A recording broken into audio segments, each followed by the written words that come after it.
Welcome back to Think and Speak podcast.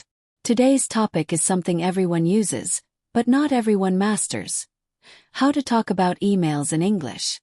Mr. Miller, emails seem simple, but they can be surprisingly difficult, can't they? Absolutely, Emma. A well-written email can build opportunities, but a poorly written one can damage professional relationships. Grammar, tone, structure, everything matters. Many of our viewers write emails to bosses, clients, teachers, or international companies. They worry about sounding too informal, too direct, or even rude. That's exactly why today's lesson is essential.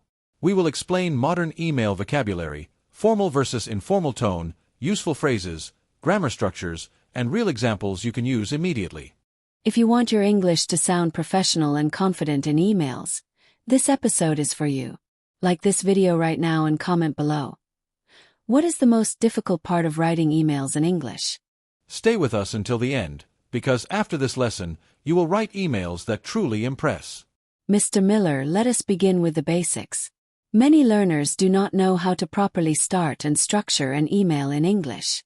Some begin with hi in formal situations, while others use overly complicated language. Could you explain how to structure a professional email from beginning to end? What greetings should we use in formal versus semi-formal contexts? How do we organize the introduction, body, and closing? Please explain grammar elements such as formal phrases, complete sentence structure, and paragraph organization. Our viewers want clear, practical guidance so they can confidently write emails to managers, professors, or international clients without sounding unnatural or incorrect. Excellent starting point, Emma. A professional email follows a clear structure: greeting, opening sentence, body paragraphs, closing sentence, and sign-off. Let us begin with greetings. Formal greetings. Dear Mr. Johnson. Dear Ms. Smith. Dear hiring manager. Notice the comma after the name. In very formal contexts, we avoid hi. Semi-formal greetings. Hello, David. Hi, Sarah. Now, the opening sentence should clearly state your purpose. This is called a topic sentence. I am writing to inquire about the position advertised on your website. This uses the present continuous form, am writing, to express current intention. It is more polite than I write. Another example. I am writing to follow up on our previous conversation. The body of the email should be organized into short paragraphs. Each paragraph should contain one main idea. This improves coherence and readability. Use linking phrases. Firstly, in addition, furthermore, however. These are called transition words. Now let us discuss tone. Formal emails often use modal verbs for politeness. Could you please provide more information? I would appreciate it if you could reply by Friday. Notice the structure. I would appreciate it if plus subject plus could plus base verb. This conditional structure softens the request. Avoid direct commands like, send me the report. Instead write, could you please send me the report? Now let us discuss closing sentences. I look forward to your response. Thank you for your time and consideration. These use present simple to express expectation and gratitude. Sign-offs. Formal. Sincerely. Best regards. Semi-formal. Kind regards. Best. Finally, always use full sentences with correct punctuation and capitalization. Avoid texting language such as you or thx. A professional email is clear, structured, polite, and grammatically accurate. When learners master organization, modal verbs, and formal tone, their writing immediately becomes more confident and professional. Mr. Miller, one common difficulty is making requests in emails without sounding rude or too direct. Many learners translate directly from their native language and write sentences like, I want this information today, or reply fast. Could you explain how to make polite requests in English emails? What grammar structures should we use, such as modal verbs, indirect questions, and conditional sentences? Please provide clear examples and explain why some sentences sound more polite than others. Our viewers want to sound respectful and professional while still being clear and confident. That is one of the most important email skills, Emma. Politeness in English often depends on grammar structure, not only vocabulary. First, avoid using want in professional emails. For example, I want the report today. This sounds demanding. Instead, use modal verbs like could, would, or may. Could you please send the report by today? Structure. Could plus subject plus base verb? This is a modal question, and it softens the request. Another useful structure is the indirect question. I was wondering if you could send the updated document. Notice the grammar. I was wondering if plus subject plus could plus base verb. The past continuous, was wondering, makes the request more polite, even though it refers to the present. This is called a softening strategy. Conditional sentences are also powerful. I would appreciate it if you could review the attached file. Structure. I would appreciate it if plus subject plus could plus base verb. This is a second conditional structure used for politeness, not hypothetical meaning. Compare. Send me the details. Imperative, direct. Please send me the details. Polite but still direct. Could you please send me the details? More polite. I would appreciate it if you could send me the details. Very polite and professional. Notice the increasing level of formality. Deadlines should also be expressed politely. Could you please respond by Friday? I would be grateful if you could reply at your earliest convenience. Avoid aggressive time pressure like, reply immediately. Instead say, I would appreciate your prompt response. Grammar choices change tone. Modal verbs, indirect questions, and conditional structures create professionalism and respect. When learners master these structures, they can communicate clearly without sounding rude, weak, or overly formal. Politeness in English is grammar in action. Mr. Miller, misunderstandings often happen in emails because tone is difficult to interpret. Without facial expressions or voice tone, messages can seem cold or unfriendly. How can learners avoid misunderstandings and write emails that sound clear, positive, and professional? Could you explain how to use positive language, active voice, and clear sentence structure? Please provide examples of negative versus positive phrasing and explain the grammar differences. Our viewers want to improve not only correctness but also tone and clarity in written communication. That is a very modern and important topic, Emma. Email communication depends heavily on tone. First, let us discuss positive language. Negative phrasing. You did not send the file. Positive phrasing. I have not received the file yet. Notice the difference. The second sentence focuses on the situation, not the person. It avoids blame. Now consider. This is wrong. Better. There seems to be a small error in this section. The phrase, there seems to be, is softer. This is called a hedging expression. Active voice also improves clarity. Passive. The report was completed. Active. I have completed the report. Active voice clearly shows responsibility and action. However, passive voice can be useful to reduce blame. A mistake was made. Here, the subject is not specified. Sentence length also matters. Long, complicated sentences can cause confusion. Use clear subject plus verb plus object structure. Instead of, considering the circumstances previously discussed in our last meeting which was held on Monday. Right. Following our meeting on Monday, I would like to confirm the next steps. Use positive verbs. Confirm instead of clarify again. Assist instead of fix your problem. Add appreciation. Thank you for your cooperation. I appreciate your support. Grammatically, appreciation often uses present simple or present continuous. I appreciate your help. I am grateful for your assistance. Finally, read your email before sending. Check verb tense consistency, subject-verb agreement, and punctuation. Professional emails require grammatical accuracy, positive tone, and clarity of structure. When you combine active voice, polite expressions, and positive phrasing, your emails become not only correct, but powerful. That is how modern professionals communicate effectively in English. Mr. Miller, in today's digital world, many professionals struggle with email follow-ups. Sometimes they send a message and receive no reply. They feel uncomfortable writing again because they do not want to sound impatient or aggressive. Could you explain how to write a polite and effective follow-up email? What verb tenses are commonly used when referring to previous emails? For example, how do we correctly use the present perfect in sentences like, I have not received a response, or the past simple in I sent the email last Monday?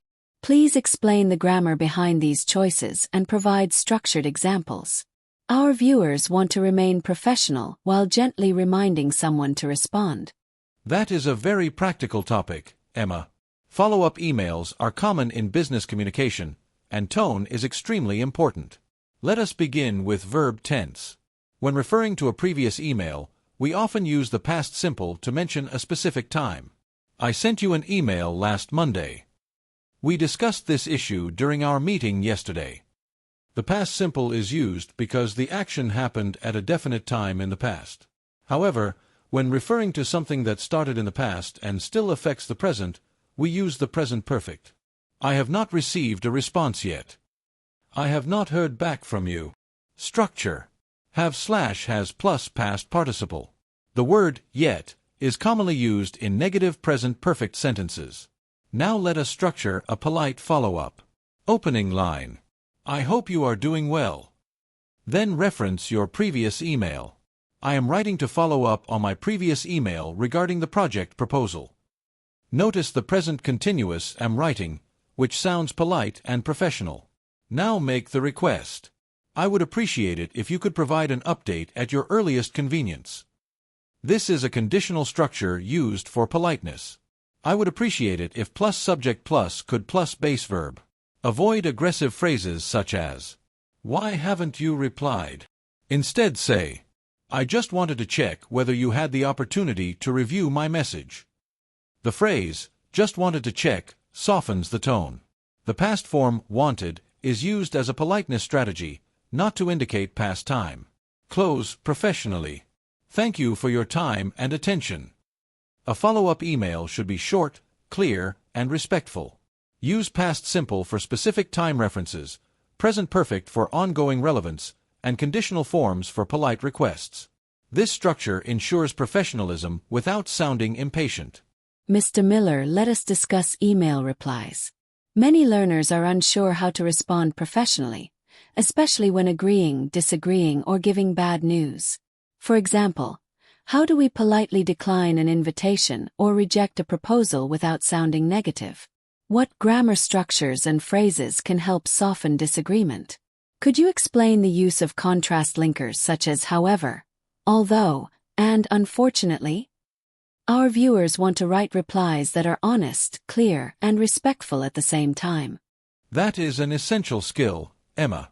Responding professionally requires balance between clarity and politeness.